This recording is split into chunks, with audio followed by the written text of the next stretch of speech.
Atreverse a romper los convencionalismos del cine actual y crear obras que puedan ser consideradas como una expresión de la contracultura moderna suena como algo imposible. Sin embargo, la exploración de nuevos enfoques y conceptos al cine convencional hicieron que durante la década de los 70 naciera un nuevo formato en contraposición a los planteamientos más monótonos de la cinematografía comercial.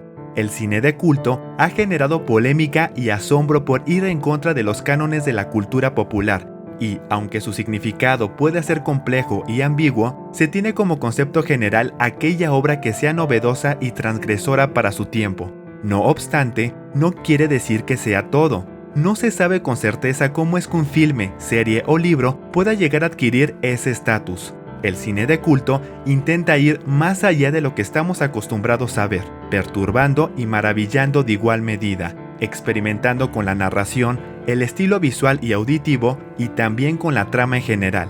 Grandes películas y directores en este apartado han sido referenciados como grandes exponentes de este formato y han causado controversia a la audiencia. Sin embargo, el cine no es el único que juega con este apartado. La animación también ha sido señalada por ir en contra de los convencionalismos estéticos y narrativos del género, y muchas de las obras animadas más controversiales vienen de Japón, de lo que hoy es conocido como el anime, las cuales han formado alrededor suyo una subcultura alternativa para los paladares más exigentes.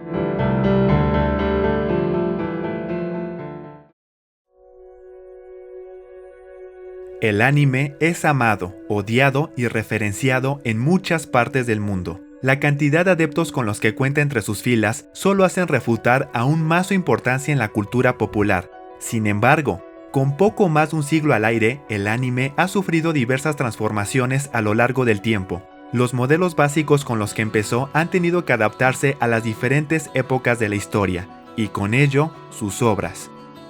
El primer contacto con el anime en Occidente vino a cambiar el concepto que se tenía de dibujos animados. La animación estadounidense y el anime japonés comenzaron a desviarse en direcciones distintas en cuanto se trataba de contenido. Si bien es cierto que las primeras series eran dirigidas a un público infantil, con el tiempo la animación japonesa empezó a incluir violencia en sus adaptaciones, ocasionando que Estados Unidos comenzara a censurar con mayor frecuencia estos trabajos.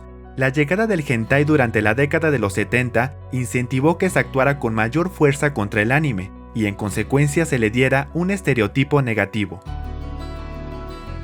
La animación japonesa comenzó a extenderse a diversos géneros y clasificaciones. En la década de los 80 era a menudo relacionado como un modelo transgresor para la época, pues el contenido que barajaba dentro de sus series contenían temas relacionados con el sexo, la violencia y la muerte. Desde luego, con dos culturas totalmente distintas, esto era visto con extrañeza, morbo y miedo, pues se tiene que recordar que la muerte para muchas culturas orientales es visto como algo normal, mientras que para muchas culturas occidentales era relacionado con lo aterrador. Se podría resumir que el anime ya no era considerado solo como un género infantil, sino que ésta abarcaba cada vez más clasificaciones que solo podían ser entendidas por personas maduras. De hecho, se podría decir que el expresidente estadounidense Ronald Reagan es quien permitió la expansión del anime en Estados Unidos, y de ahí a toda Latinoamérica, pues a finales de la década de los 80 desmanteló las agencias que habían sido creadas para la protección del público, las cuales eran encargadas de regular el contenido para la televisión. Esto ocasionó que las productoras japonesas pudieran tener mayor libertad de transmitir sus series.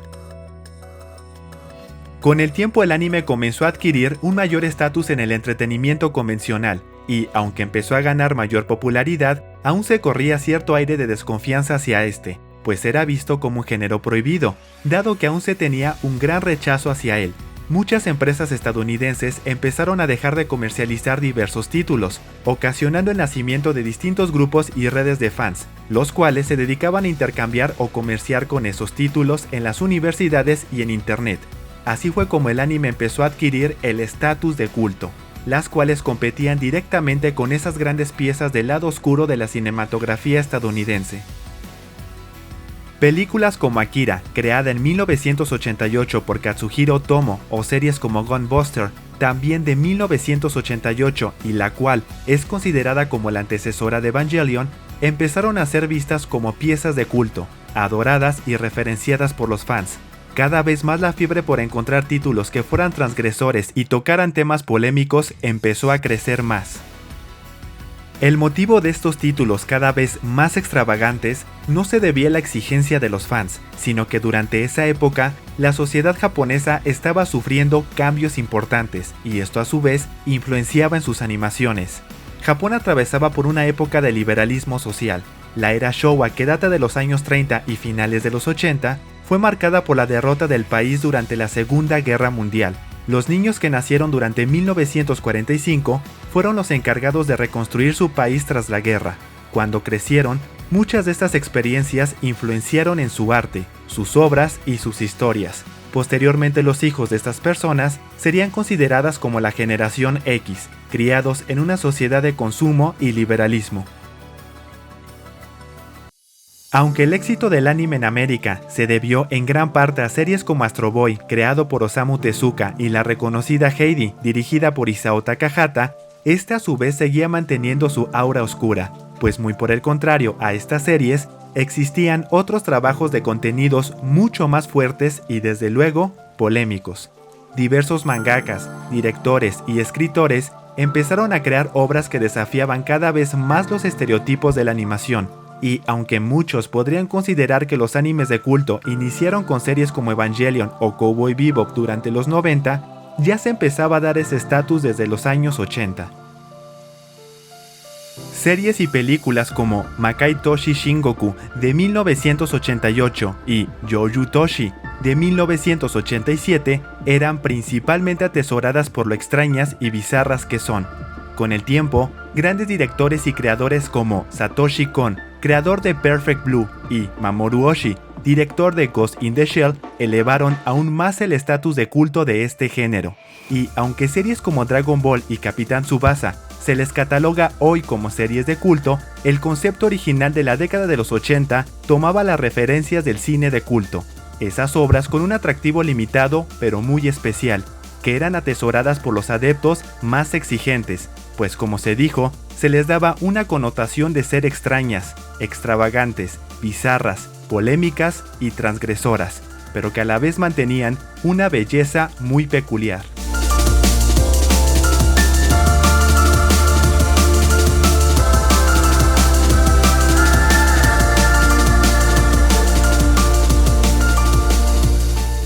El término de culto puede llegar a ser muy ambiguo. Esto quiere decir que puede tener distintas interpretaciones. No se sabe con exactitud cómo es que una pieza de ficción puede adquirir ese estatus, ya que, como dije antes, series como Dragon Ball han ganado esa connotación.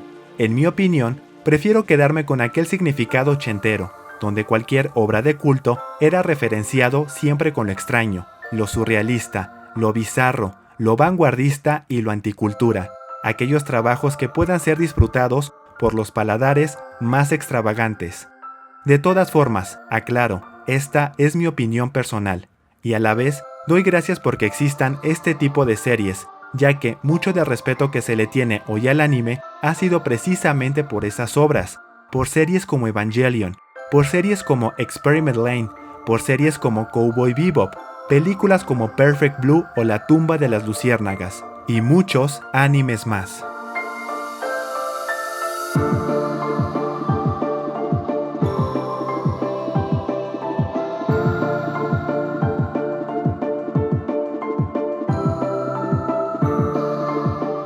Espero que el video haya sido de su agrado o, aunque sea, se les haya hecho tan interesante como a mí y que a la vez les sirva para darse cuenta de lo mucho que este mundillo tiene para ofrecer. Yo soy Sion y nos vemos en otro video. Hasta pronto.